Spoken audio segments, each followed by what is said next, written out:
the TASS news agency, one of the spokespeople for Russia and for the Kremlin, who's going to be talking to us about the view from Russia.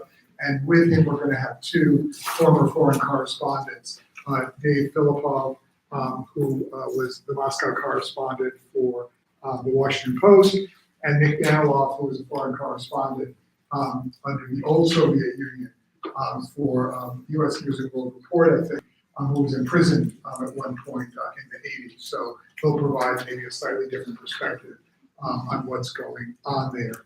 And then after that, we'll have one final class, which will be looking at sort of the conservative media wave and how that's playing out and the impact it's having on elections. So we're going to start with a slightly longer videos than usual because the affirmative action issue is pretty complex. We'll start with this one, which is 6 minutes, kind of an overview of the Harvard case, and then two more personal looks at affirmative action, one from an African American and one from an Asian American. So it'll be a total of about 10, 12 minutes. There's a fight heating up in the education world over the use of race in college admissions. You cannot remedy past discrimination with new discrimination. That's what colleges. But the discrimination was so extensive that we had to make colleges just for Black people so we could go to college. Well, Asians are the largest growing segment in the American populace, and yet their numbers at your Harvards, at your elite universities don't change. Some Asian American groups say that race-based affirmative action policies actually hurt their chances of attending top colleges. The groups filed a complaint with the federal government in 2015, alleging that Harvard discriminates against Asian American applicants. The Department of Justice agreed to investigate that claim.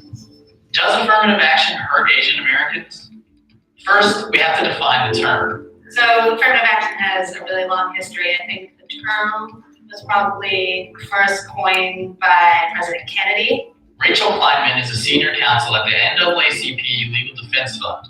And that was with respect to employment programs, federal employment programs, but then really sort of expanded upon and put into place by President Johnson. And the idea was really to put some teeth into some civil rights laws and say, okay, the idea here isn't just to say there's equal opportunity, but to find ways to actually level the playing field. Since affirmative action policies were enacted, minorities and women have seen increases in university enrollment. The Supreme Court has ruled that the use of race in college admissions is constitutional, as long as explicit quotas aren't used.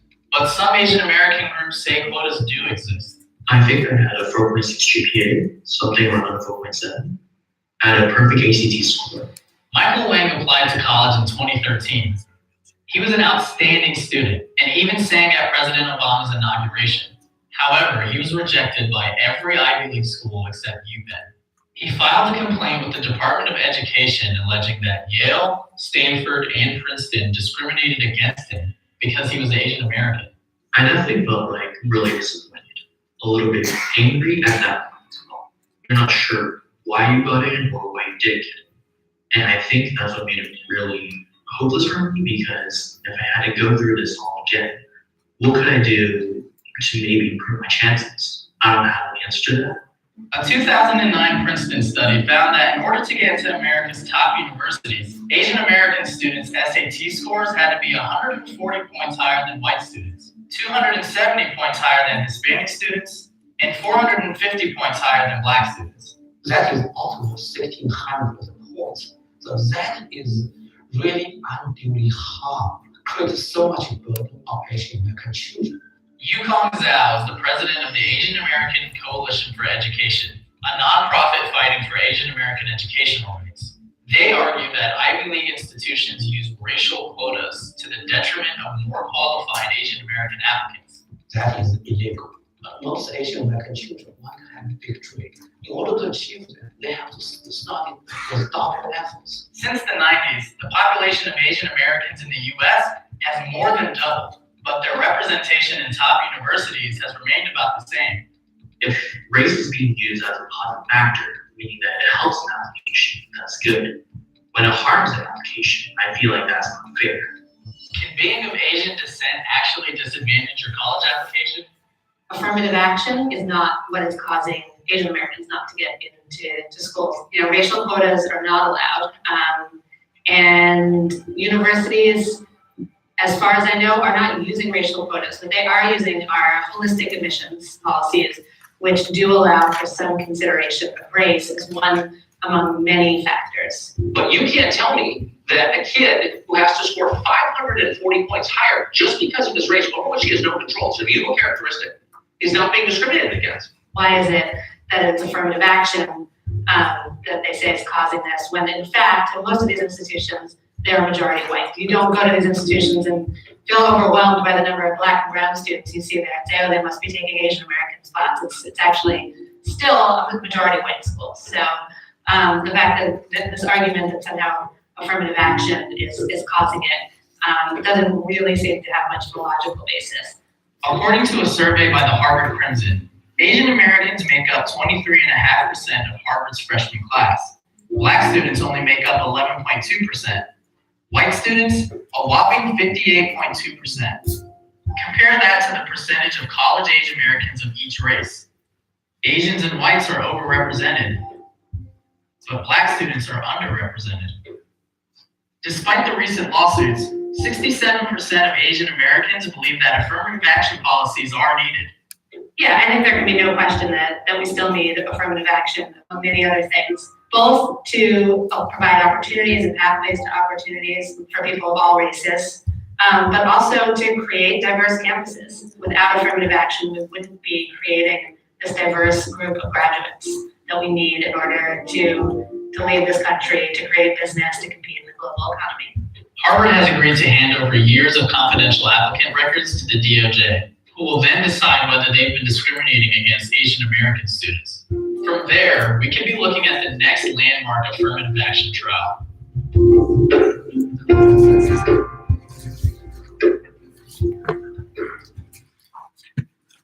Okay. I'm often asked whether I think race plays a role in the schools that I've been to. And usually when people ask it, they approach it very tentatively, as if they think it would be a bad thing if it did. And I'm proud to say that I think that it did, not to say that I feel that I'm in any way unqualified, but that in fact race is important to me. And I think that taking it into consideration both created an opportunity for me and made it possible for me to contribute to the schools that I went to in a way that someone who had different experiences wouldn't be able to. In spite of the agreement about the value of diversity, there continue to be challenges to admissions policies, to affirmative action in schools. And the administration is leading the effort to cut back on the ability to consider race and ethnicity as one of a whole range of factors when deciding who could attend schools. Toward the end of the Obama administration, a series of guidances were passed.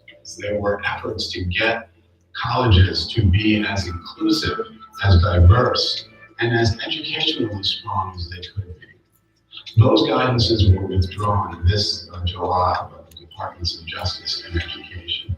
The impact of that withdrawal was to throw us back into uncertainty, not because the law has changed, but it creates a message to universities that this administration is now taking a different approach. And many of these policies, again, claim to be interested in getting the people who are the most qualified into the schools. And the problem is that the definition of qualified is a limited one, and one that really lacks meaning. There's a tendency to focus on test scores, to look at how well you perform and to suggest that your right to an education depends on where you come on the list of high-performing people and test scores. So that, for example, if you had a student who chose to work for Habitat for Humanity rather than taking test preparation courses, that student might not do quite as well as someone who spent all of their time preparing for their test. But who would contribute more to the school?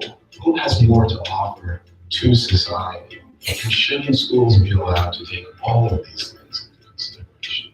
In spite of this mixed message from the administration, we hope that schools will continue to recognize what they have historically, that diverse schools are good schools, are better schools, and that the law permits them to take race into consideration.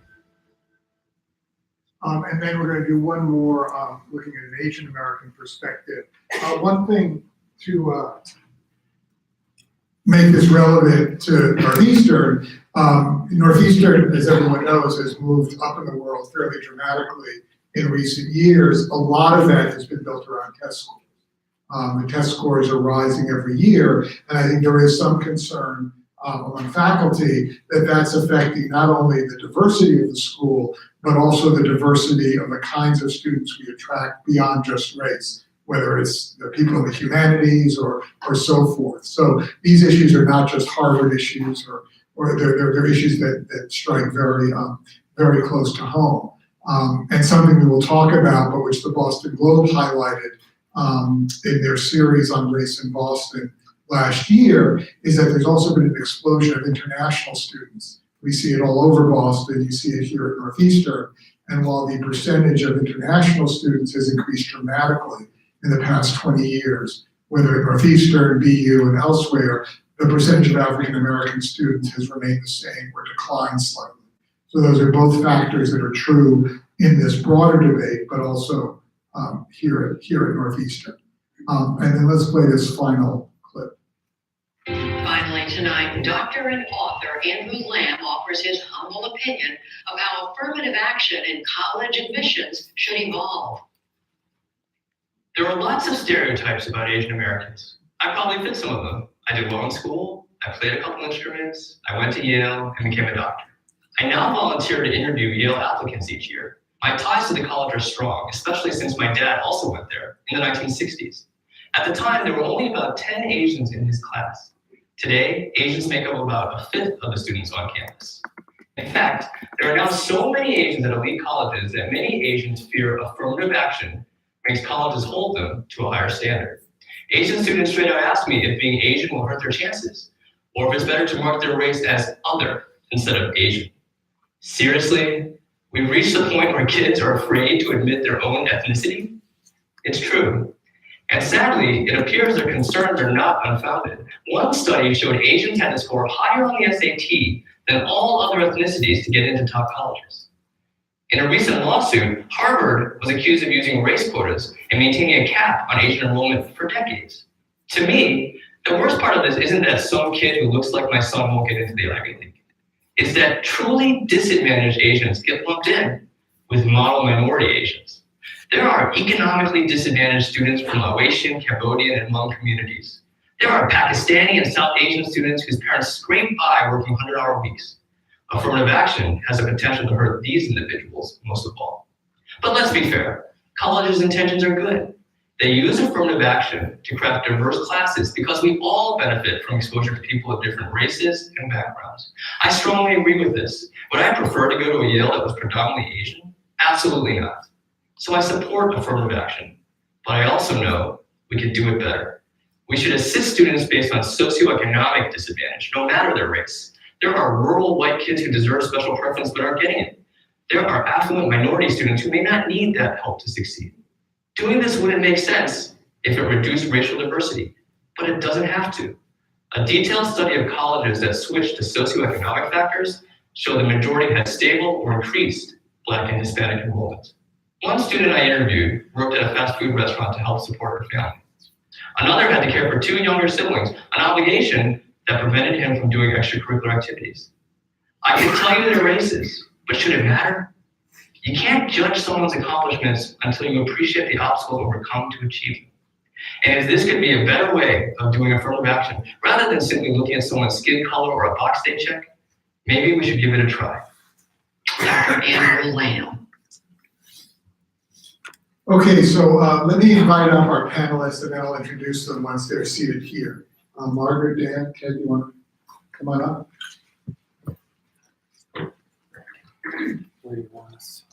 Marty, you want to be at this end? And maybe Ted in between and Dan next to me.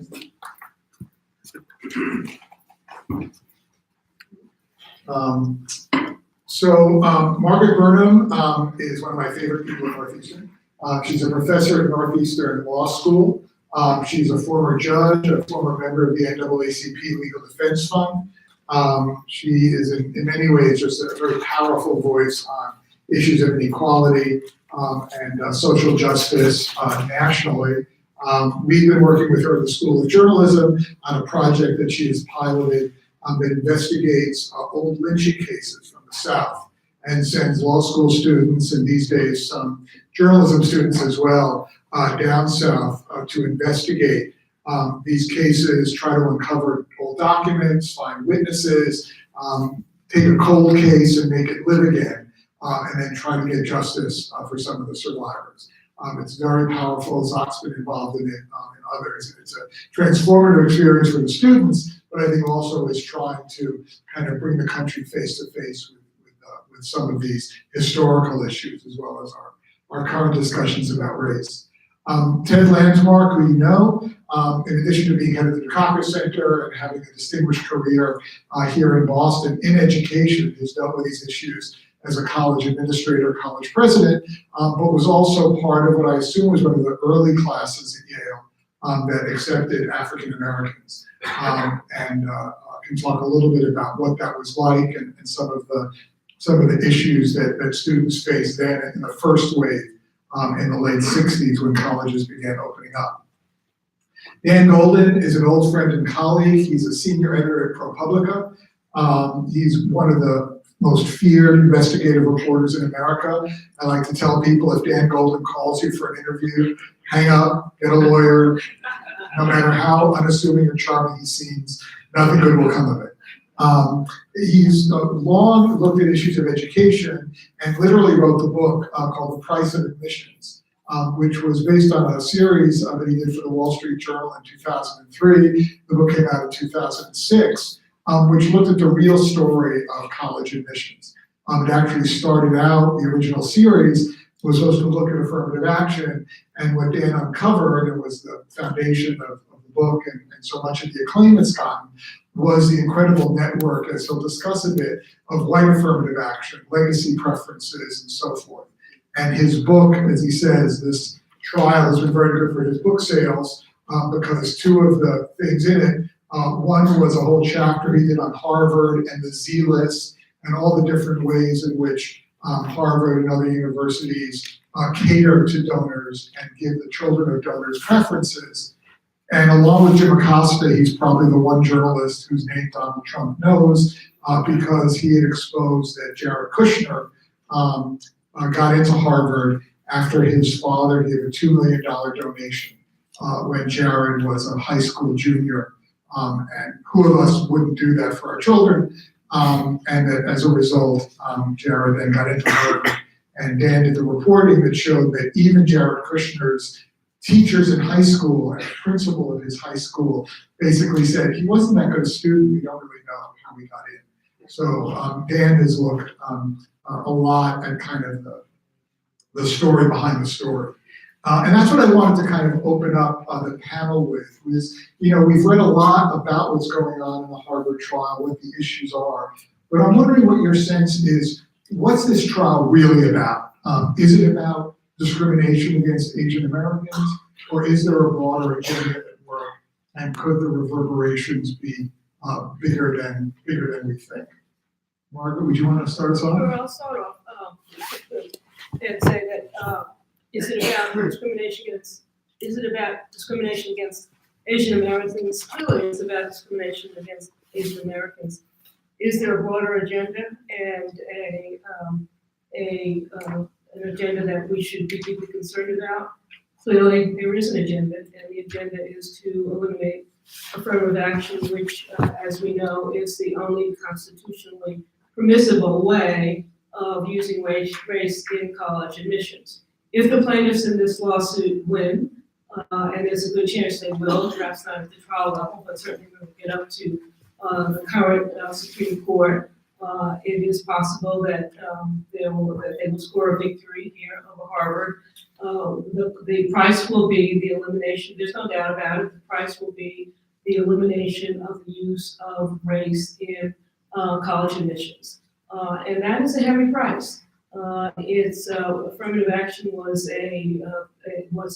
is a project that has long been fought for, and because of the way our Supreme Court has configured and interpreted the 14th Amendment, It is the Equal Protection Clause of the 14th Amendment.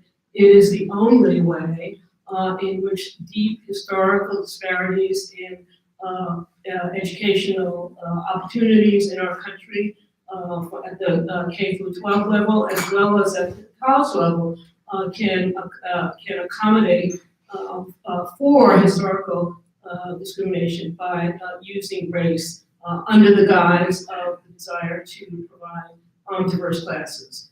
So race will be eliminated, and we know what happens when colleges, college admissions committees are not allowed to use race. We have concrete examples of that in California and elsewhere in the country, and it's not pretty. So while essentially, if you read the complaint says quite clearly that what Harvard has been doing with respect to the consideration of Asian American applicants is violative of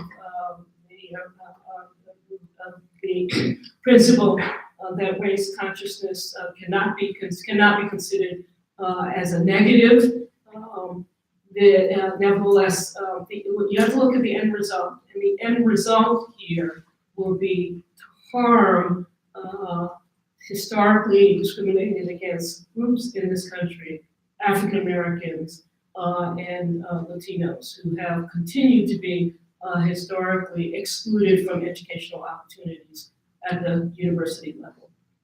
And let me just say that not only is that the result, and while some of the plaintiffs may say, well, we can have our cake and eat it too, it certainly is the intended result of the supporters, Bloom et al., of this litigation. It is of a piece with lawsuits that they have filed over a fairly long period of time, which are designed to eliminate affirmative action, a Texas lawsuit, and others, all designed to eliminate affirmative action. And this is just a voice of another color sought, which is writing to the same result. And it's a result supported by our president. Okay. Keep this. Ted. Well, I certainly agree with what Margaret has just said, and what I noted to our students in our matriculating session, which I think also needs to be kept in mind, is that one has to ask why a higher education institution as a business entity would seek either to be diverse or not diverse in terms of what it views its mission and its long-term purpose to be. There are, for private institutions that are not supported by state subsidies, a range of ways of generating revenue and continuity of existence. And those include student tuition and fees, ancillary income that may come in from housing and parking, research dollars that come into the university, and donors, people who are generous towards that university. At least two of those means are dependent on the university's ability to bring together a certain group of students who have the ability to afford the tuition and whose parents or families may be in a position, as was the case with the Kushners, to make major gifts to the institution either before the individuals are enrolled or after. And as business entities, the schools will often have long had a strong bias in favor of legacy admissions and in favor of the admission of those kinds of students who are going to be in a position to cover the costs of the college.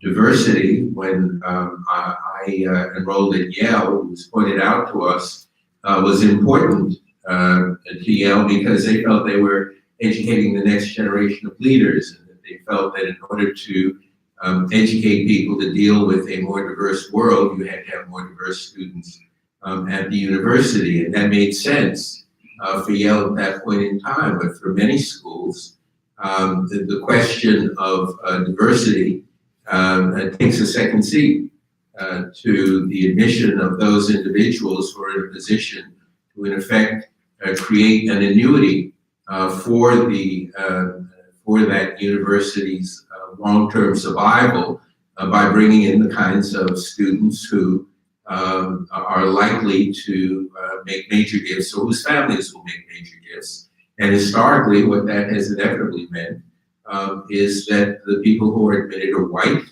and the people who don't have access to those kinds of large capital resources are excluded from the mix. So there's no question but that diversity for some institutions becomes something of a double-edged sword. On one level, you want to have a diverse group, but on the other hand, you want to not dilute your prospects for bringing in large gifts.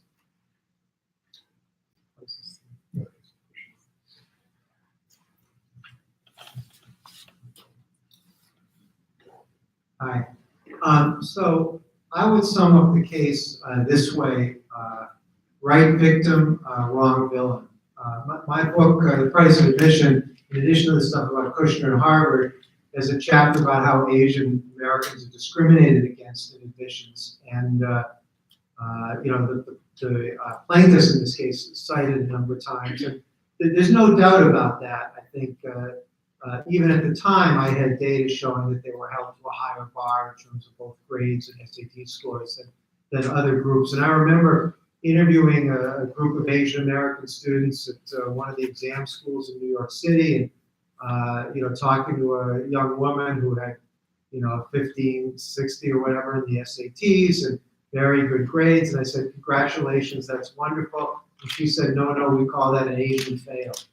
And I was struck by how early these kids were being exposed and sort of forced to swallow the fact that they did not have an equal shot at getting into elite colleges. And it was very akin, as I pointed out at the time, to how Jews were treated when they applied to elite schools back in the pre-World War II and even in the 1950s. And this case, a lot of the evidence that's come out of this case has confirmed what I found and made it even more repellent. I mean, you've probably read, just going by the coverage and the documents, the fact that they reduced the chances of Asian Americans with outstanding credentials of getting in by routinely giving them worse grades for personality. Low grades for charm or courage. I mean, that seems to me to be stereotyping / discrimination. I mean, there's no reason to assume that any one group has any monopoly on those qualities. Now, that being said, I don't agree with the case because I don't believe in blaming affirmative action. It looks to me like this case, a bunch of white guys trying to pit minority groups against each other. And, what I would say is that, Harvard has, I think the figure there was 11% African-American students admitted. I think actually there is lower, like 8 or 9%. It has 15 to 20% legacy students, alumni children who get preference, and the documents in the case from Harvard's Office of Research show that the preference they get is almost as big as the preference for African-Americans and bigger than the preferences for Hispanics. In addition to those students, there's athletic preference, which skews overwhelmingly white. There's a bunch of all-white sports where kids get preference, whether it's fencing or sailing or lacrosse or equestrian events. Some schools even get preference for polo, and obviously a rich person's sport. There's preference for what they call development admits, like a Jared Kushner. The parents had no affiliation with Harvard, but they pledged $2.5 million, and so he got in even though he was a mediocre student. There's sort of a celebrity preference, and all these preferences. There's preference for children of faculty and staff. At the elite schools, all these preferences skew white, and they more than offset affirmative action. So, and they tend to benefit people of higher socioeconomic status than affirmative action does. So, any serious discussion has to begin by acknowledging that the rules of the game as it's played, discriminate against Asian Americans, and then try to look at what the real reasons are, what the preferences are that are most insidious. Let me ask kind of a legal question and a political question, which is, we don't have a conservative on the panel or somebody from the case. We tried, but we couldn't make the scheduling work. But, the argument you would hear from the plaintiffs would be, largely what you hear from any conservatives, which is that, maybe at some point affirmative action made sense, but it's been more than 50 years. The things have changed, and like a lot of policies, it should be adjusted. Kind of in a legal sense, it's no longer practical, and then it goes against this belief we have that people should be judged purely by some form of merit. I'd like your views on that, but then also a political conversation, which picks up on what the last video Lamb talked about, which is there has been a discussion in recent years about shifting, maybe for political reasons, maybe also for practical reasons, the idea of preferences to more of an economic basis. The idea being that might diffuse some of the racial animus around this, and also might address the point that we do have clear and growing social economic inequality in this country, and those are the students who should be helped by that. Margaret? So let me answer the first question. So the first question, whether it's time to end affirmative action. So first of all, let me just say that affirmative action was when it was introduced a limited remedy. Affirmative action is not designed to repair historical injustices that lead to disadvantage and lack of opportunity, historical disadvantage and lack of opportunity that is based on race. Affirmative action is, as approved by the Supreme Court, intended to allow schools to take account of race in order, and exclusively in order, to realize diversity in classrooms. So affirmative action doesn't even really get at the deep historical injustices that still exist in our educational system in the United States. And let me tell you a little bit about, let me give you just a few facts and figures about what we're talking about. And whites generally in this country get a better education than people of color. And now I'm talking about African Americans and Latino students. African American students have less qualified teachers. Schools spend an average of $300 more a year on white children than they do on African American children. School funding decreases proportionately with the numbers of Black students in a school. These are current figures. Elementary schools with high minority populations have fewer librarians and smaller libraries. Let me reiterate.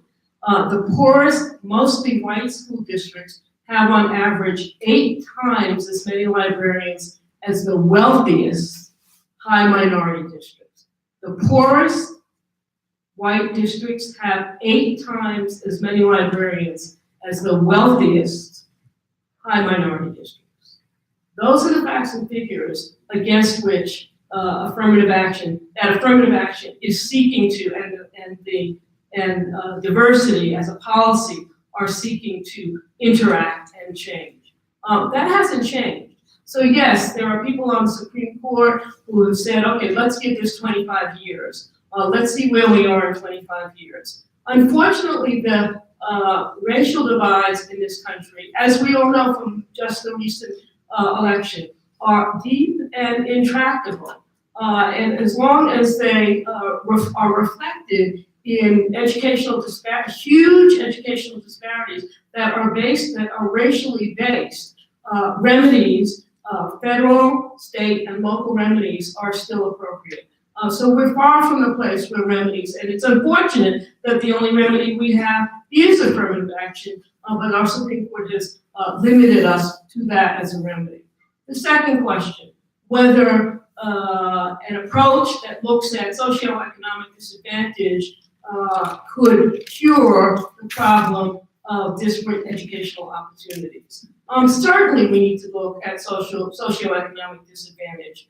It's also clear that it's easier for folks in our country to talk about socioeconomic disadvantage than it is to talk about race.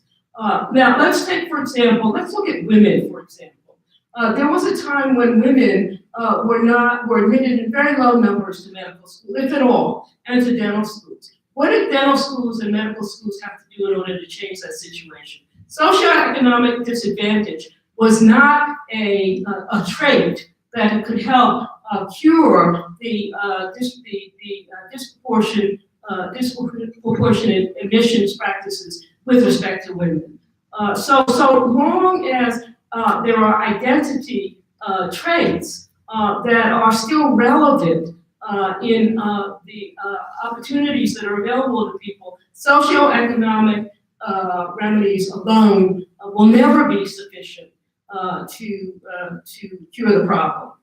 So, again, if you take a look at the election, race matters, anti-Semitism matters, anti-LGBT animus matters in our country. They have material consequences in our country. And so you can't ignore that and say, let's just look at the money, right? And it's also true that money and race are conflated in our country. The situation of African Americans, the socioeconomic situation of African Americans is deeply tied to white supremacy in our country. So if you don't look at white supremacy, if you just look at money, then you're not reaching the root of the problem. Well, sorry, you don't want this. It's a nice mic. When I attended Yale, it was all male, and there were groups of us who understood that our behaviors in an all-male environment were not the same as our behaviors when there were women around. And that we, as much as we're proud of ourselves and our prowess at all kinds of things, we lacked a level of civility in a way that would change fundamentally if we admitted women, or if the university admitted women to the college. And we knew that that was because they brought identity and culture that we didn't have. And we worked hard to see to it that Yale ended up admitting women, because they did, in fact, identify themselves and behave differently than we did. And so from my own perspective, and they changed the environment when they arrived. I was there in law school when they arrived. It was obvious that the undergraduate experience was a much richer one with them there than when we had been undergraduates. I would say the same about the need to have different identities on a campus in a place which is not just about teaching a skill, which you can do online. The campuses are social settings, they're cultural settings, and the ability to have significant numbers of different kinds of people and cultural identities on campus leads to a much richer and more productive learning environment than not having those different people on campus. And I don't mean a sprinkling of them. You have to have a critical mass of individuals on that campus in order to enable the campus to grow. In terms of the use of economic factors or class factors in terms of adding to the diversity on campus, when I arrived on that campus, was a kid out of the projects, and I mistakenly believed that the 15 other black guys who were on campus out of a class of 1,000 who had been admitted, that we were all like working class project guys. And the first thing I discovered was that all of my black classmates were the sons of doctors and lawyers and college professors and other people from a class very different from my own. And I actually hoped and thought that I was going to meet working class white guys who shared the values that I shared as a working class person who was from the projects. And that didn't happen. And I felt frankly deprived of that. And it wasn't until I moved to Boston and became involved with working class white folks from many neighborhoods in Boston, from South and East Boston, what have you, that I really found what the level of affinity was that I had with individuals who weren't always privileged and didn't have a lot of money, and who in fact, with whom I shared a great many values and outlooks on the world, particularly in terms of how one goes about achieving one's aspiration level. So from my own perspective, I think it's important, in fact, for economics to weigh into those ways in which individuals identify themselves on campus. And I do think that it would be valuable for schools, and I know that many schools do, to take a hard look at the range of economic groupings that undergraduates in particular get to interact with, because it changes the way you think about how capitalism works and how this society works.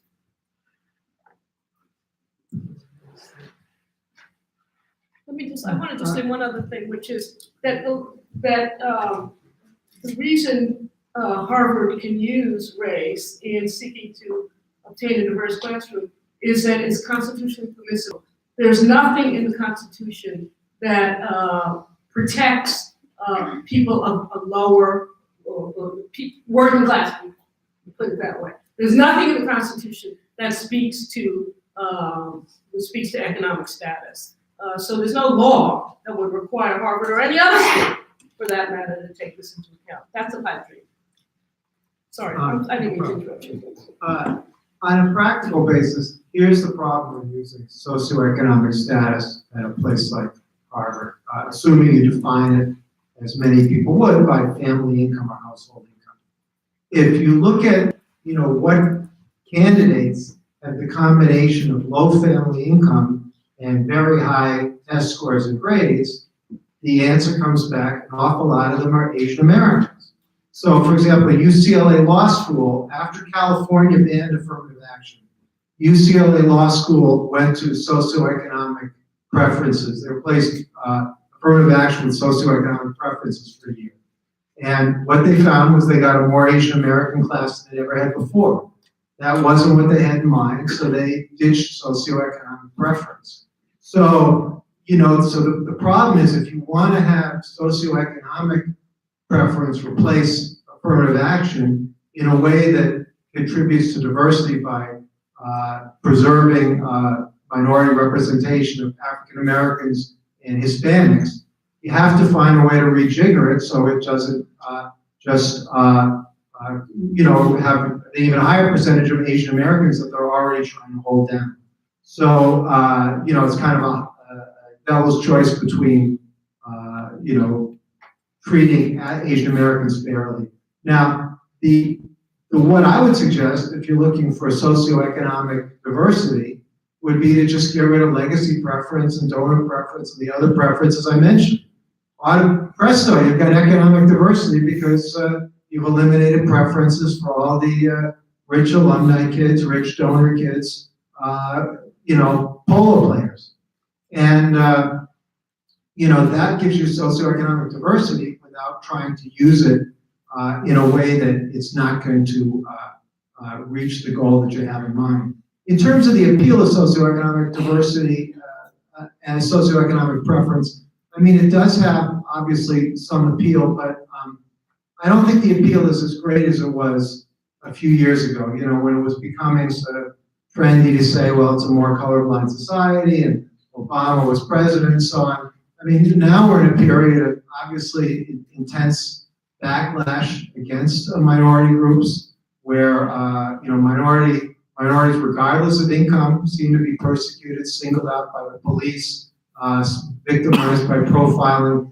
it doesn't seem the time to say that, racial issues are over in America and now the only issue is socioeconomic. So I think that, in a way, it's, people are discussing it more now at a time when its appeal is reduced. And so that's why I would say, both for the practical reasons and kind of the broader social reasons, we need to retain affirmative action and eliminate the preferences that favor and still skew overwhelmingly to rich whites. And again, this is more a political question, but Trump and the Republicans, Fox News, seem to have an unerring sense of what are some of those cultural hotspots to touch, to kind of mobilize supporters in elections and to push for things. And I'm wondering if you think this Asian, did it surprise you that this, what may be the most successful attack on affirmative action, came from Asian Americans, and what that means politically? I realize it's a little bit outside of our expertise, but whether this is something, again, from a political point of view, that African Americans, Latinos, people who support a more diverse country have to worry about. Obviously, Jews were discriminated against. They were big supporters of the civil rights movement, but affirmative action became one of those wedge issues which peeled off maybe 20 or 30% of Jewish voters. They've been back in the Democratic fold in part because of who the Republicans have run. But I wonder if there's also a political agenda here, with Republicans looking at Asian Americans, rapidly growing group, potentially, very well-to-do, very influential, and that, this could be another wedge that will push their agenda. Again, coming from a direction that I'm not sure many of us saw. Dan and I were both at Bloomberg when this lawsuit, the first talk came, and it was probably my mistake, not Dan, because he's a better journalist than I am, but I kind of thought, oh, this isn't a story. Like, this isn't going to go anywhere. It's kind of a small thing, but it turned out this might be the spark that lights the fire. So I definitely think, as I said at the outset, I definitely think there's a chance that this case will end affirmative action in the Supreme Court. But whether it augurs any deeper fears of splits between would-be allies or should-be allies is, I think, a larger question. I think that I see it as part and parcel of a long-time attack on affirmative action. And finally, the right button has been pushed. And so we are where we are. Two buttons. One is the Kavanaugh button, and the other is this lawsuit. But it's part and parcel of the Texas litigation and all of the other lawsuits that have sought to undo affirmative actions for the last 25 years. So as to whether the alliance, first of all, two things should be said. One is the Harvard lawsuit is dangerous because of its potential result. It's also true that it's distracting from the larger problems of economic equity that we face in this country as a whole. Everybody doesn't have to go to Harvard, right? Only 5% of the hundreds of thousands of people who apply, you don't have to go to Princeton. You don't have to go to Yale. You don't have to go to Harvard. There's lots of other spaces in our country where those of us who care about economic equity need to be pressing and pushing, right? K through 12 education. So this is sexy. This is a sexy lawsuit, right? Everyone's looking at it. Okay, we're in Boston, Lawrence Cross River, and all that. Of course, we're concerned about it. But the reason it's caught on in the way that it has really is because it is Harvard. And in a way, it creates this fig leaf, or I don't know if that's the right metaphor, but it blinds us to the larger educational problems of educational equity that we continue to face in our country. And in order to tackle those, we are going to need to continue, first of all, to realize and appreciate the imprint of history. That has to happen, and to realize and to reinforce the alliances that we've historically had in facing the question of race in our country. And what the Harvard case has done is certainly it has identified this kind of the spot that can still carry this larger message, but it has also brought out allies. If you look at the demonstrators in Cambridge, on the campus in Cambridge, and others who have come together to appreciate the sort of understand the deeper meaning of what this fight is all about as far as education in this country is concerned. And so that, I think, is a hopeful thing. Yeah, and I would just add to that, I've seen no evidence of this becoming a wedge issue as among groups advocating on behalf of people of color in this country. Quite to the contrary, I think that folks recognize and have been vocal about the fact that this is a precursor of worse outcomes for efforts to redress past racial discrimination.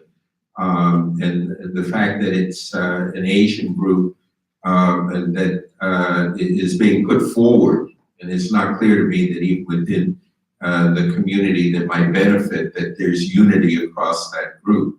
But it does appear that the groups, if anything, are coming together and recognizing that this is not a direction that the country needs to move in. Let me analyze a couple aspects of the political implications. As Ted said, it's not clear where Asian Americans stand on this. On the one hand, they are discriminated against based on the criteria that universities use. There should be a higher proportion of students who are Asian American, and many, I'm sure, are upset about that and said so. On the other hand, they're less than 10% of the national population, but they're a much higher proportion of elite universities. So, some may say, as the doctor in the video did, that they feel that an overwhelmingly Asian American campus might not be the best thing. So, also politically, again, I'm not a political analysis is not my field, but Asian Americans, my sense is, are heavily concentrated in California, which is, a very blue state that Hillary Clinton carried by 4.4 million votes, I think. And so, or was it 4.4 or 2.9? I don't remember. She carried by a lot of votes. I think she carried it by. She carried the country. She carried that. Let's stick with 4.4 until I could go on memory or something. But anyway, she won by millions of votes. So I don't think California's really played that much, although theoretically there might be some House districts where Asian American voting would be a significant factor. Another thing, in terms of the politics of affirmative action and what the court does, it's been interesting the last couple of times this has come before the Supreme Court that the military and the business community have been very strongly in favor of affirmative action. I think that it's important in the military to have diverse people at every level, at officer ranks and so on, and also in business. And so there would be some undoubtedly unhappiness and pushback in those groups, which to some extent are Republican as well as Democratic constituencies, if affirmative action is eliminated. Now, I'm not a lawyer, so I bow to Margaret here, but my best guess is that the Supreme Court will probably not eliminate affirmative action outright in this case. What they could do is, prior rulings by the Supreme Court have indicated that universities are supposed to exhaust race-neutral remedies before they resort to affirmative action. And the evidence in this case is that Harvard hasn't really looked at any other remedies with any seriousness. They like affirmative action, they saw no reason to change it, and they disregarded the Supreme Court's advice on, ruling on that matter. And so, the court could easily look at the evidence and say, look, Harvard didn't make a good faith effort to try other things before they decided to use race. And that would probably have the effect of hampering affirmative action even further, because it would send these colleges back to, really look at other alternatives, and they might feel obliged to try one of them. But that might be a less politically contentious way of getting ever closer to getting rid of affirmative action and simply getting rid of it, which, as I say, would anger the military and a lot of the business. I want to open up to questions the audience, especially students, because this is kind of your life. And it's something that I'm sure you've talked about with your parents and your friends, and I think it's an important issue. So be thinking about kind of what you want to raise about that. But one of the points that was raised in class, one of the students pointed out that, she didn't really know that she was, a minority until she checked a box in her application, had a very white sounding name, and then suddenly was being invited to all these diversity events. And it kind of raises this question of, which again, I think conservatives raise all the time, of kind of gaming the system. That somehow, and I think you see this now, I mean, there have been stories about Harvard, which, affirmative action was originally designed to help African Americans as part of the historical legacy and remedying that. And yet it turned out that many of the people who were being admitted with race preferences were from the Caribbean or from Africa, from Argentina and so forth. I think there's a feeling out there, and again, maybe it's kind of the anecdotal view of the world, but that we've reached a point where, it is easy that even if you agree with the intent of helping certain protected classes and underrepresented groups, it's also kind of universities and other organizations are trying to check the box by bringing in people who may not, by a lot of measures, qualify as truly underrepresented or truly remedying some of the historical issues. So, did you want to throw it out to the audience? Well, let me ask you folks first, and then we'll go back to you. So first of all, on the Harvard situation, yes, it is, there has been some pushback. First of all, any system is going to be gamed. That's just life. You put a system out there, there's a limited number of spots, they're going to figure out a way to game the system. Right? So you just have to keep fixing the system. We know that, right? Secondly, on the Caribbean African admissions to Harvard Law School, to Harvard, and whether or not that responds to the historical disadvantages that I certainly am concerned about and have addressed here. Two things can be said. First of all, when those folks go out to get a job in the world, they are facing the same discrimination, or to get housing, or whatever else there is, where race matters. They will face the same. This might come up, that might bring them up short, it might surprise them when they get stopped on the street and asked to show their license. They're facing the same deep, intractable discrimination, racial discrimination that everyone else is facing. So, I have another stat that I want to throw out here. Black college student is likely to find employment, is as likely to find employment as a white high school dropout. We've all heard that, right? Average white college graduate has 5 times the average wealth of the average black college graduate. So that's across, in some sense, that is across racial group, intra-racial groups. But nevertheless, it is true that it is also true that to the extent that we have used diversity as a proxy for remedying historical discrimination, it's been it has not been an adequate tool. It's not been a sharp tool. It's been a blunt tool, and therefore an inadequate tool. And that's just the nature of the game. It's just because this is all we have is diversity. We're not legally allowed to look at anything else. And so that's the result. You're inevitably going to get that. Okay, Dan, you want? Well, I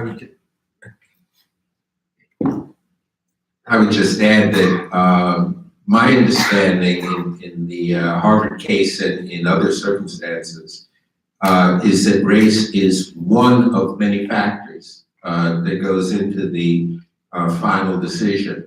And there may well be some patterns that have emerged, but there's a range of other factors that admissions officers consider as well. And that race may be determinative in some cases, but it's not the determining factor in all cases. And I certainly agree with Margaret that one's origin, whether it's from the Caribbean or Nigeria or South Carolina or the West Coast, if one is viewed as of African descent, the discrimination tends to be just about the same. And it tends to exclude one from getting the mortgage or getting the job or being able to access certain kinds of places. So the question is, what do we need to do in terms of redressing that?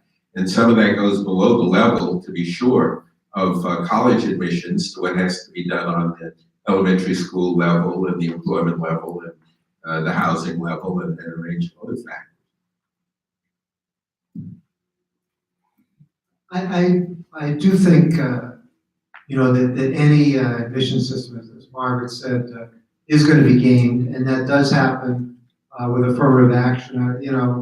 I remember at the Journal years ago trying to deal with stories about things like if you're the child of a U.S. diplomat who's stationed in Latin America when you're born, does that make you Hispanic or by college admissions rules, things like that. But any system can be gamed. I mean, now colleges put a big emphasis on first generation students whose parents didn't go to college. Well, that can be gamed too with the complexity of American families and trying to figure out who's first generation, who isn't, and with multiple step parents and the whole bit. So that can be gamed. I mean, pretty much.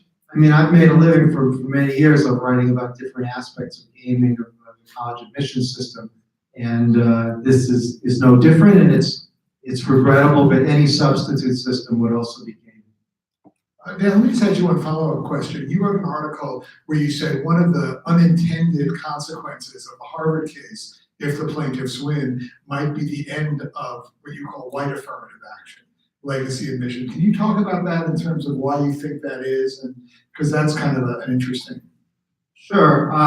This is basically it might not be the total end, but what's happened is that in states that have abolished affirmative action through court decisions or referendum, like at the University of California, the University of Georgia, I think Texas A&M as well, those have been followed by the elimination of legacy preference. And the reason being, once you've eliminated a preference that benefits minorities, it's very hard politically to sustain a preference that skews white, particularly rich white. And so legacy preferences came under attack in all those places, and it was dropped when affirmative action was abolished. And there's an interesting, I don't know how deeply we want to get into the Harvard case, and I'm not sure what my ultimate point is here either, but there is a fascinating aspect too, where Harvard is based, for years, like when I wrote my book and before and after, they have downplayed how important legacy preference and these other preferences, developing preferences, are, saying they're only a tiebreaker between equal candidates. But when affirmative action comes up, all of a sudden Harvard starts talking about how huge legacy preference is and how big the preference is for children of donors.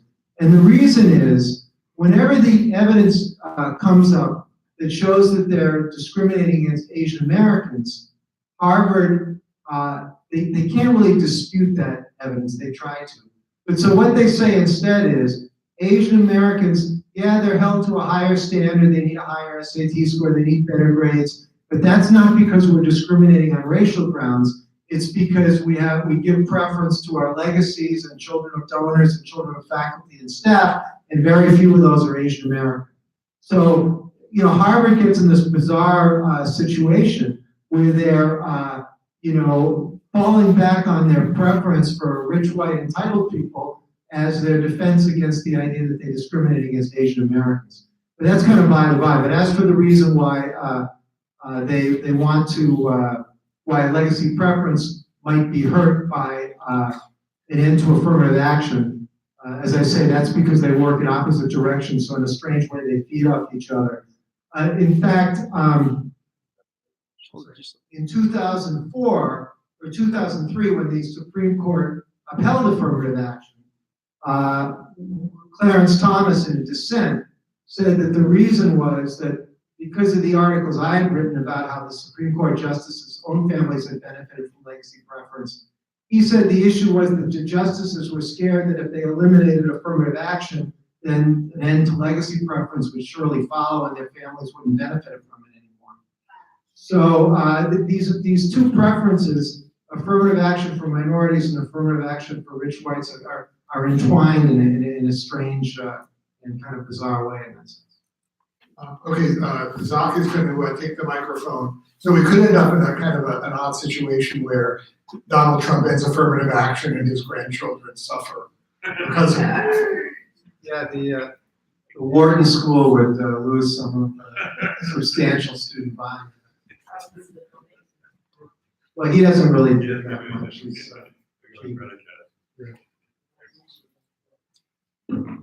Hi, so my question is, the Harvard case is clearly and kind of an alliance or a coalition between Asian American students and white supporters backing them. But even on Harvard's campus, there are Asian American students, particularly from Southeast Asia and South Asia, who aren't for the end of affirmative action.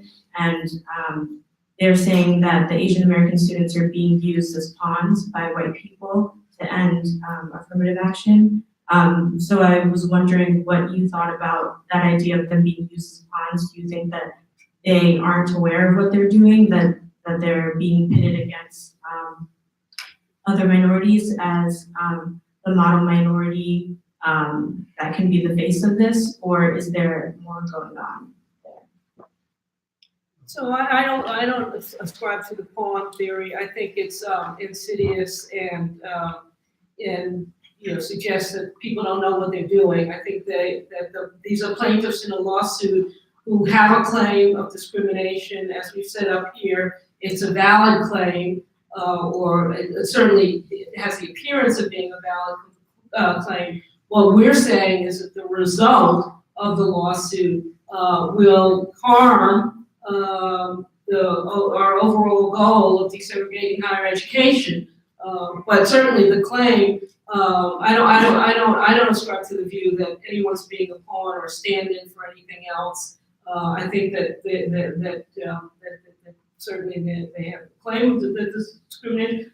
What's unfortunate is that this couldn't have been worked out without a lawsuit. And I don't know, I'm not privy to what happened when counsel for Harvard and counsel for the student group got together and talked about whether this could be worked out, whether a settlement was possible. I don't know. I think it is unfortunate that it's gone to litigation.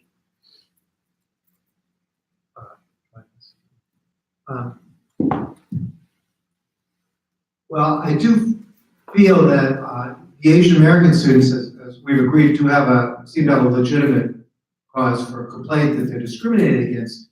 But I do think that they're being exploited in the sense that I don't believe that Edward Blum and the other people behind the lawsuit have any desire to increase the percentage of Asian American students at these schools. I mean, that's their goal is not to make the playing field more balanced for Asian Americans. Their goal is to eliminate the use of race in college admissions. And they're pretty candid about that too, actually, I would say. And I don't think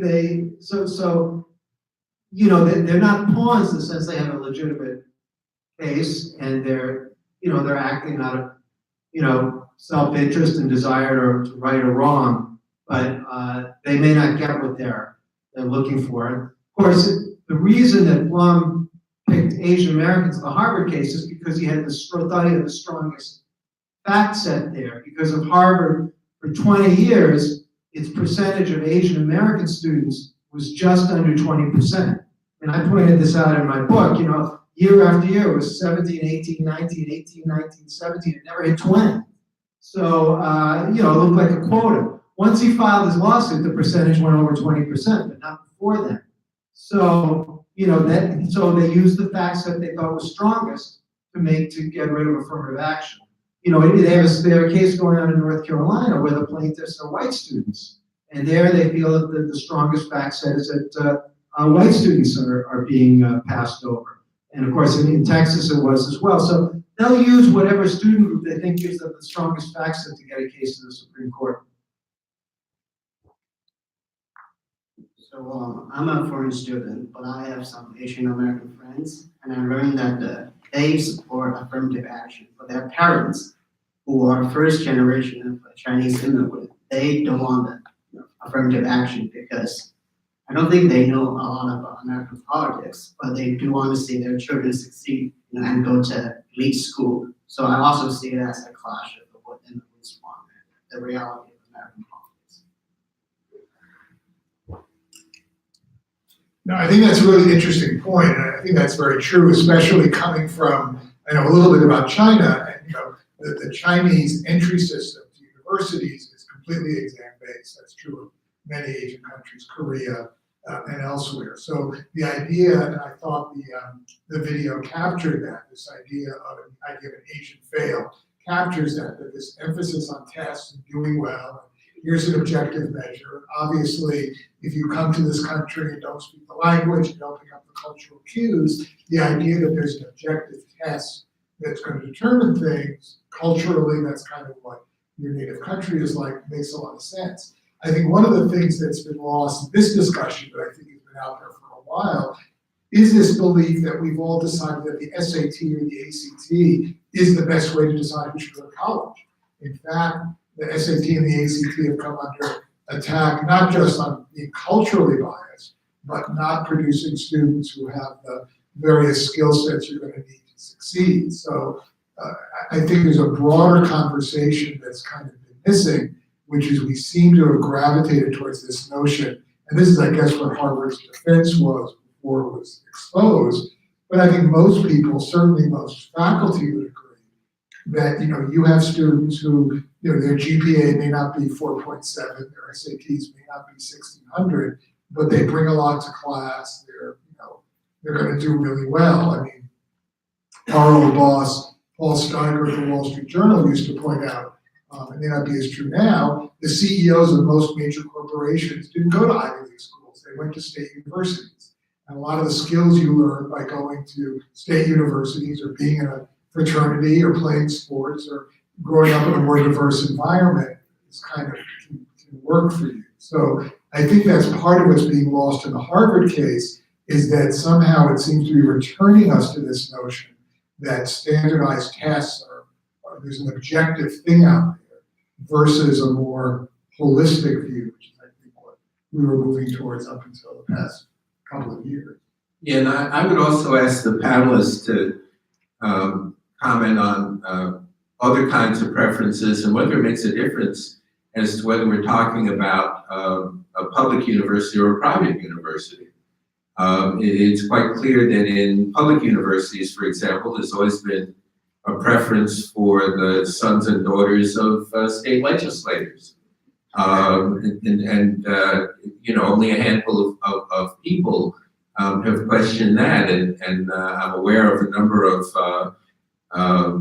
major universities that provide preferences for 300-pound interior offensive linemen who can protect a franchise quarterback on an NCAA ranked team.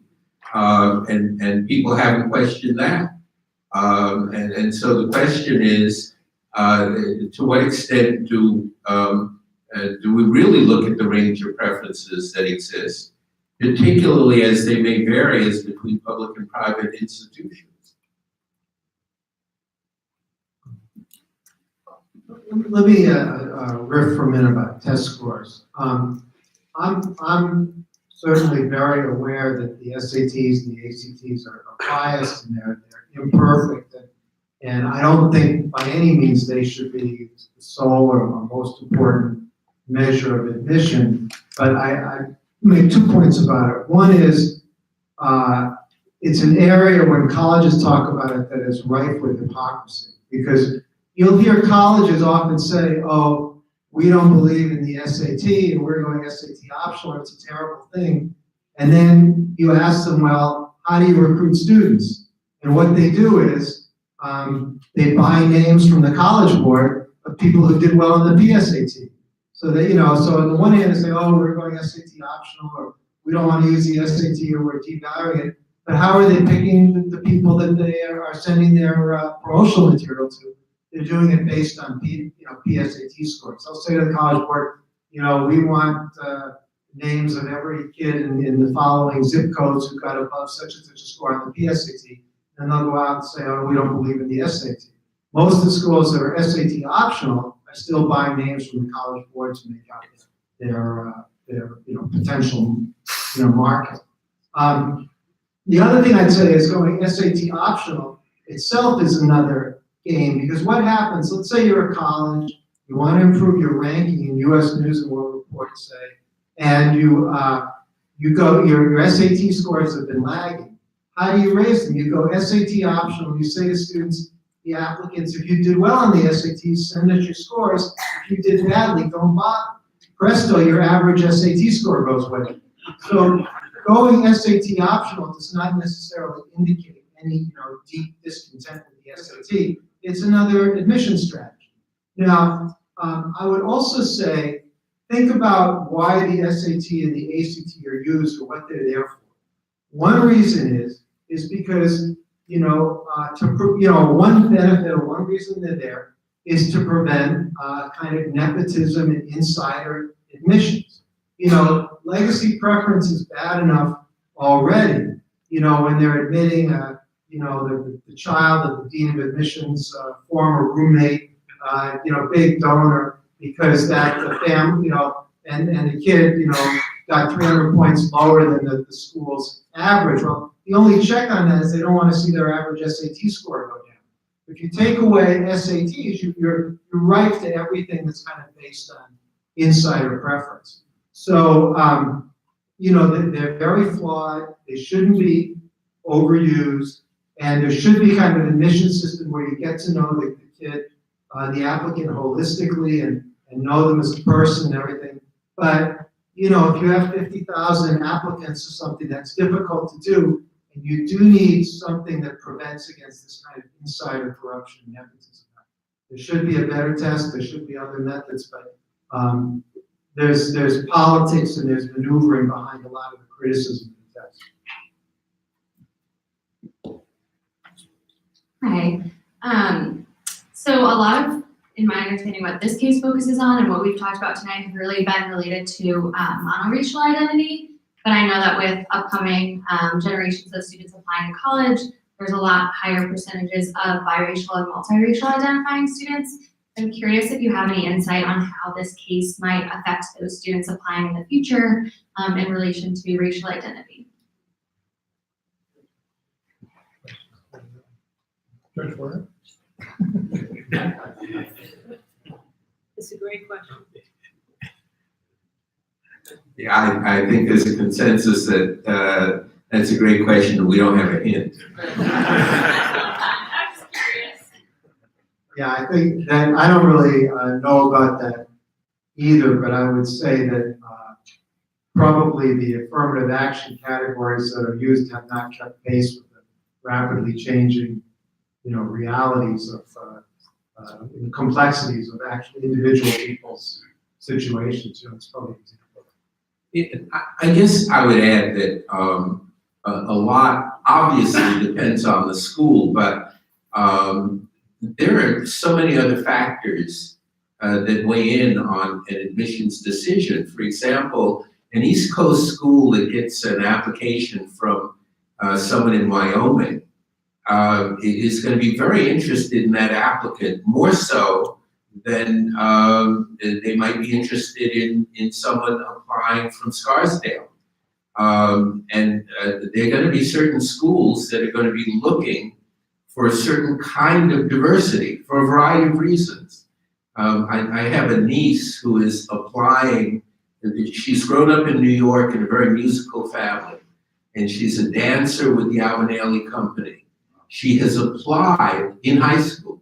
She has applied to schools around the country, and there are a couple of schools outside of New York that are trying to build their dance programs, and they are very interested in her because she brings the cachet of New York and all of that. And I think that schools that are interested in diversifying in particular ways are going to look at the students who apply with multi-ethnicity in particular ways, depending upon what it is they're trying to build up within their student bodies.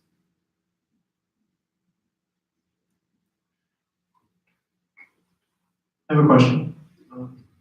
I can see how I can see how it is tied maybe at universities, the preferences they assign for a wide variety of categories that benefit white students with affirmative action. But that seems contrary to everything that you've been saying, which is the reason that affirmative action works is that it's defined very clearly in the Constitution that like race-based discrimination is not allowed and that those things are constitutional. Is it just that those benefits that they give to students, to legacy students of staff and faculty, that they can get away with it as long as affirmative action exists? As long as they're called out on it, they can point to affirmative action as the reason they can do it? Or what's the exact justification that's given? Well, I'll just speak on the legacy part. I hope I made clear, or want to make clear that there's a difference legally between affirmative action and the white affirmative action that I, criticize. In that those, although they have the effect of skewing white, legacy preference, and the rest, they're not considered racial prejudices, racial preferences, because they're not overtly so. They're what you would call a proxy. In the same way that socioeconomic preference in some ways might be a proxy for race, but it's still legal. So they're in a separate category. So universities are entirely entitled to discriminate in favor of their alumni. It's not a legal problem. Now, the reason they do it is, they will tell you, well, it's because we're a community and, our alumni are part of our community or whatever. But I mean, it's there might be a grain of truth to that in some cases, but primarily it's a financial motive. They want, the alumni are major financial backers of the institution.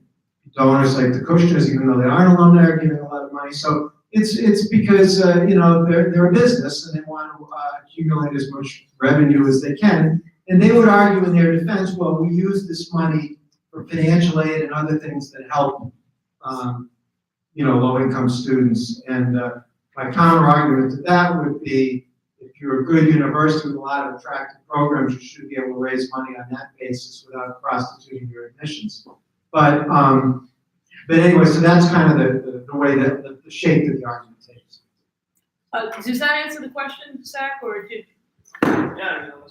Well, so just a primer on equal protection. Essentially, the Constitution says that you cannot use race except for purposes. Two purposes are permissible in the Constitution. One, diversity, and secondly, if you have a situation where a specific harm has been caused by a specific actor based on race.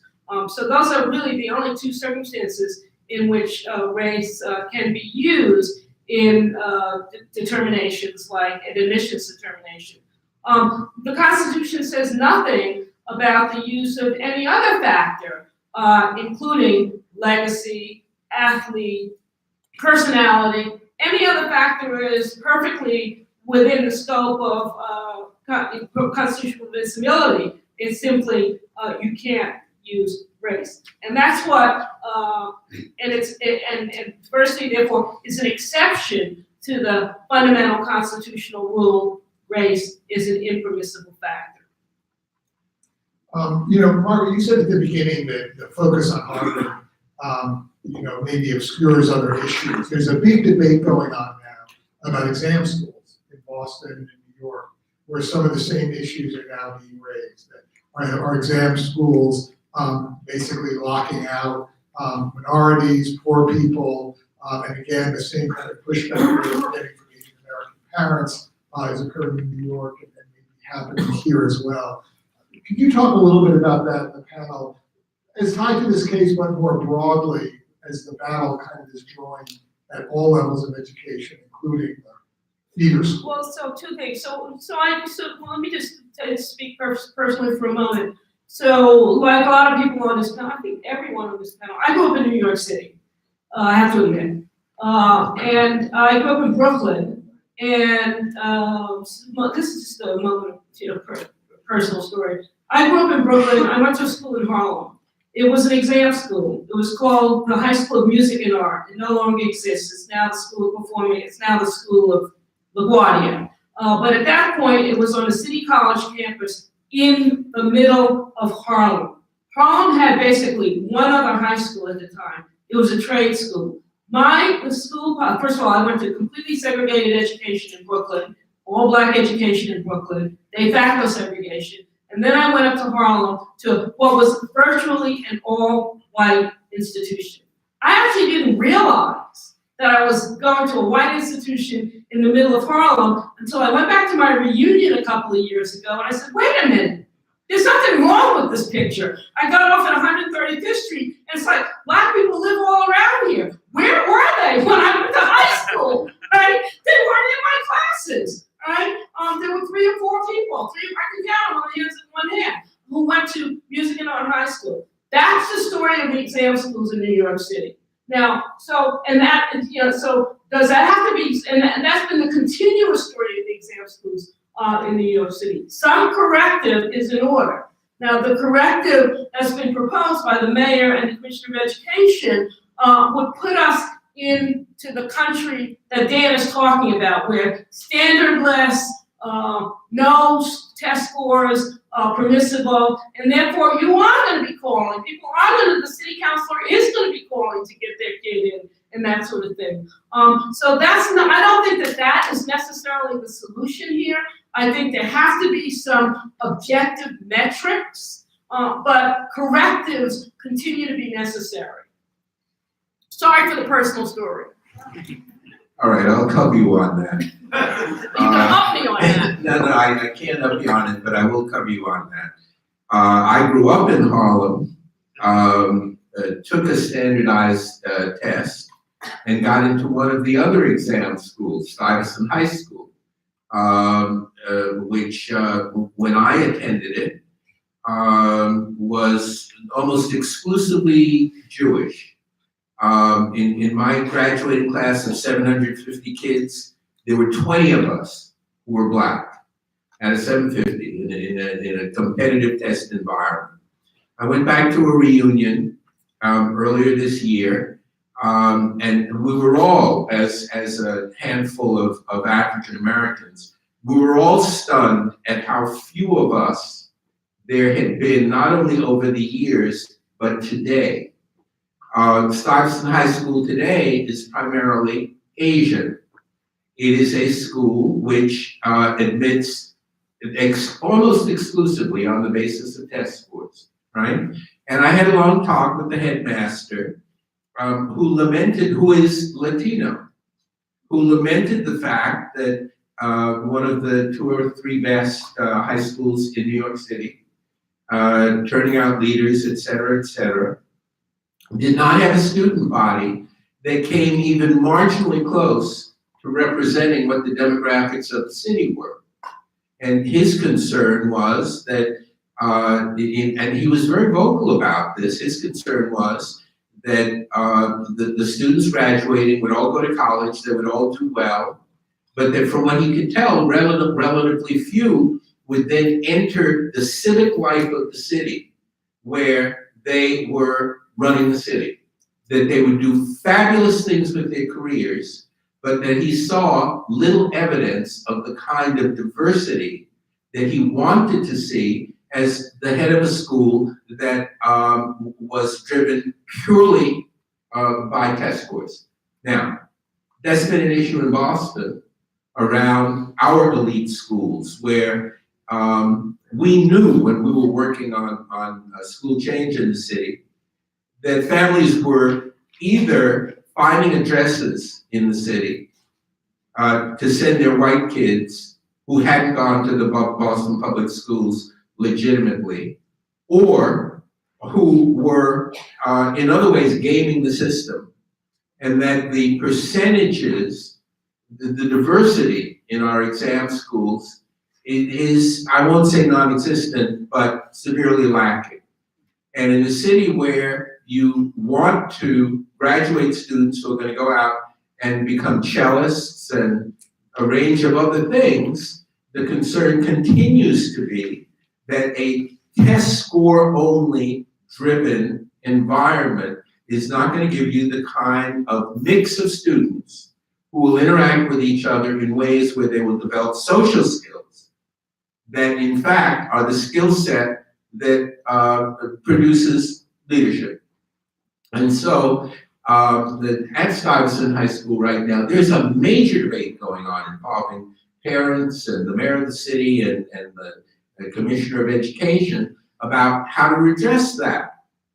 Because as much as the data shows that an Asian population is the fastest growing in the country, and as much as the largest ethnic group, non-white ethnic group at Harvard is now Asian, there continues to be concern about where the graduates will go and to what extent they will in fact become part of the larger matrix of the society. And it is an issue in a society where the overall demographics are changing as much as they are. No one group ought to have the privilege of, in a kind of post-colonial way, running everything. And the fact of the matter is that legacy or not, the graduates of these elite schools do in fact end up in leadership positions in a variety of fields in the country and around the world. And that's an issue. I just say I'm not from New York City. Oh, boy. I didn't go to an exam school. I grew up in Amherst, Massachusetts, and went to the local public school there. But the only thing I'd say about exam schools, and it is a important issue, and is that, again, thinking back to when I interviewed these Asian American kids at one of the exam schools in New York, I think it was Hunter, maybe? I think that's an exam school. You know, they were bewildered. I mean, they'd gotten the best scores on the tests, and that got them into Hunter, and then they were stars and everything, and then all of a sudden they were applying to college, and no matter what they got on the test, it didn't seem to matter, you know, because of the Asian fail syndrome that I mentioned before. So it puts the disparity between the exam school, you know, test-only admission approach and the Ivy League, we're going to start evaluating your personality approach, left these kids very confused indeed. I do recall, you guys might remember this better, that there was affirmative action used in Boston Latin, and then it was struck down by a court, right? In the, when, how long was that, the 80s or 90s? 1970s. 70s. Okay, I think we have time for one more question.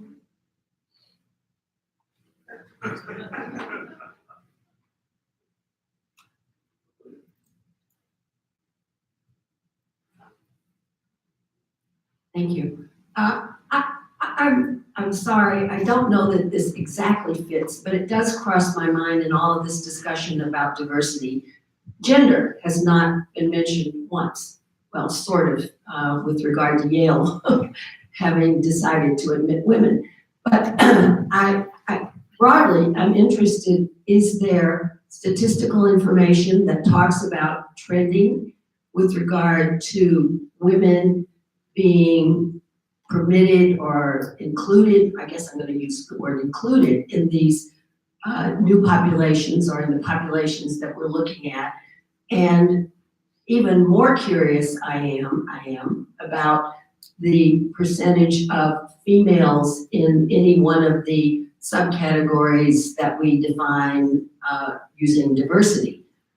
Because it seems to me that on the same kind of question that's being discussed, income disparity, for example, and other factors that affect ability to improve one's situation, become middle class or not, whether or not there is equality amongst genders is as important as any of the other diversity characteristics that have been discussed.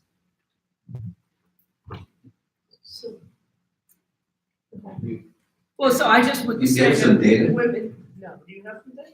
So I would say, I do have some data, that women are the largest category of beneficiaries of diversity are women. No one really objects to diversity as it applies to gender. There's no objection. As a matter of fact, Dan mentioned earlier, the position taken by business leaders in the military with respect to diversity. And certainly, one of the major concerns that they have is the fuller integration of their workforces and of the military. And so they're firmly in support of gender. That's not to say that there does not still exist a glass ceiling, which is why I say it can't just be socioeconomic determinant, because the socioeconomic determinant is not going to reach a glass ceiling, right? But certainly women have benefited enormously from diversity, which is not to say that there's still a huge gap in income and in well-being and other factors with respect to women. I haven't seen a lot of the hard data on this, so this is rather anecdotal, but I will say that I know that the majority of students at the historically Black colleges and universities are now women, have been for a while. And that when you look at the elite colleges, private colleges that we're referring to here, from what I've been able to discern, the majority of African Americans who've been admitted to those colleges have been women. And particularly if you discount the athletes who have been admitted, women are the dominant group as among African Americans on elite campuses. You see it here at Northeastern. I'm looking around the room. The majority of African Americans who are in this room are women. So, and I've seen that across the campus, but I haven't seen the hard data on that. So I'm a little reluctant to go too far with that statement, but I have seen that across the country. And there are a lot of reasons for that. You know, we've talked a lot about the number of African American men who are in prison rather than in colleges. The prison population, at least for a while, exceeded the college population for African American men of a certain age, and I'm not sure what that number is at this moment. Then you see it when people graduate. You know, a lot of people, as long as we're talking about politics, right? A lot of people have pointed to the fact that it's African American women who are leading some of the more progressive political movements in the country at this moment, both in terms of political support and in terms of actually being elected. And that takes me back to the one question I had about the videos. And that is to say, back to the Moynihan report, which lamented the fact that African American society had become largely matriarchal, and then drew certain negative conclusions about that. And the question I have to ask is, what is wrong with a matriarchal society if it is producing the quality of young people who are, you know, now going on to school and went on to school then too? You know, so there's certain stereotypic images that we have about what it takes to succeed in this society. And a lot of that is gender-based, and we need to take a hard look at that. And as I said in our class last week, when some folks said, oh, there wasn't much of a blue wave, there were over 100 women in Congress now for the first time. That is a big deal. And we ought to be applauding that. I mean, it is a big deal. So gender plays into a lot of this and will continue to do so. We just need to figure out what some of the implications of that for the men in our society. Whether we're talking about working class white guys who feel disenfranchised, or the emerging power of women of color, and what that may mean for the shape of the society 20 years from now, and how colleges and universities play a role in that. Okay, well, that was terrific. I think if our discussion nationally about race and affirmative action was informed and nuanced as this, we'd be in a lot better shape. Please join me in thanking the panel. Have a good Thanksgiving, and we will see you on the 20th.